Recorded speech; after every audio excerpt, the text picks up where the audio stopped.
பொதுமக்கள் தரப்புலேருந்து பார்க்குறது என்னன்னா மேம், ஒருத்தர் ஒரு கவுன்சிலர் எலெக்ஷனில் போய் நின்று ஜெயிச்சிருப்பார். அது வரைக்கும் சாதாரண ஓட்டு வீட்டில் இருப்பார். ஒரு கவுன்சிலரே பெரிய அரண்மனை மாதிரி பெரிய வீடு கட்டியிருப்பார். ஈவன் நான் எங்கள் ஏரியாலையும் பார்த்துருக்கேன், நிறைய பேர் சொல்லியும் கேட்டிருக்கேன்.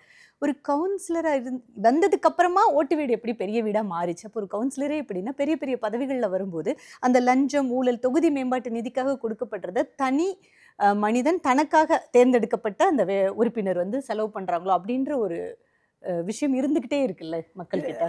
இருக்கலாம். ஊழலுங்கிறது நிறைய இடங்கள்ல இருக்கு, நான் இல்லைன்னு சொல்ல மாட்டேன். ஆனால் அதே நேரம் திட்டங்களை எழுதி தான் தர முடியுமே தவிர நிதி வந்து கவுன்சிலர் கையிலையோ இல்லை எம்எல்ஏ கையிலையோ எம்பி கையிலையோ நிதிகள் கையில் வராது, அவங்க அக்கௌண்ட்டுக்கெலாம் போகாது. ஆனால் அதே நேரம் அவங்க எழுதி கொடுக்குற திட்டங்கள் என்ன மாதிரி திட்டங்கள் அது வந்து மக்களுக்கு தேவையான திட்டங்களாக இருக்கணும். அந்த மாதிரி இல்லாத விஷயத்தில் ஊழல் இருக்க வாய்ப்பு இருக்கும். ஆனால் அதே நேரம் நீங்கள் பார்த்தீங்கன்னா என்னை பொறுத்தவரை நான் பார்த்தீங்கன்னா எம்எல்ஏ ஆகி நிறைய பணிகள் கட்சிக்காகவும் இதுக்காகவும் செஞ்சுட்டு இருந்த சில சொத்துக்களை வித்திருக்கனே தவிர ஆமாம் பெருசாக எதுவும் வாங்கலை. இன்னும் இருக்கிறது வக்கீல் தொழிலில் சம்பாதிக்கிறதெல்லாம் சேர்த்ததெல்லாம் விற்க வேண்டிய சூழ்நிலை தான் ஏற்பட்டுச்சே தவிர பெருசாக வாங்குற சூழ்நிலை பெருசாக ஏற்படலை.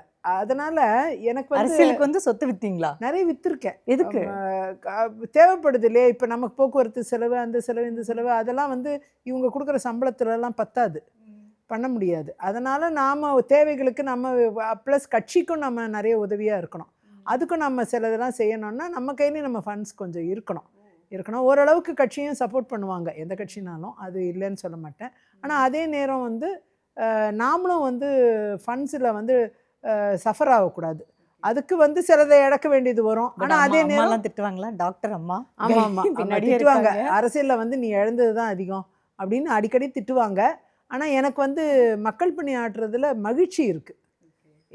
அந்த மகிழ்ச்சிக்காகவே நான் இதெல்லாம் பலதையும் விட்டு கொடுத்துருக்கேன். அம்மா அரசியலுக்கு வந்து நிறைய சொத்தை வித்திருக்கேன்னு சொல்லியிருக்காங்க, அப்படியா?